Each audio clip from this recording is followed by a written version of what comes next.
So, after coming out of the bathroom, I see a figure at the end of the hall, which gives me the biggest heart attack.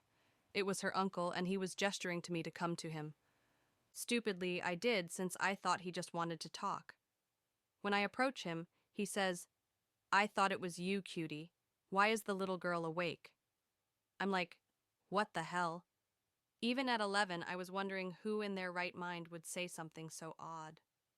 But before I can respond, he gently tugs on one of my curls and asks if I want to see some pictures in his room. I get really scared, feeling like I was doing something bad, and I tell him I'm not sure if I'm allowed. He just scoffs at this and asks whose permission I need. I laugh nervously because I didn't want to be mean. But in my mind, I'm already seeing the ass whooping I'm going to get if I go to a man's room alone. What's funny is, I didn't even consider how odd it was of a grown man to ask a kid to look at pictures in his room in the middle of the night. I didn't even feel fear or sense any danger. I just felt a strange feeling in my gut like I was doing something wrong. He gets tired of my waffling and he takes my hand trying to take me into the guest room he was staying in. I pull back, and that's when Emma's younger brother and my friend, Justin, walks out of his bedroom. It turns out he was gaming and watching streams and happened to hear something going on in the hall. Justin looks me dead in the eyes and says, my name. You should get back to bed because his parents would get mad if they found out I was up. I was so grateful and walked towards him quickly before diverting to Emma's bedroom, where she was still out cold.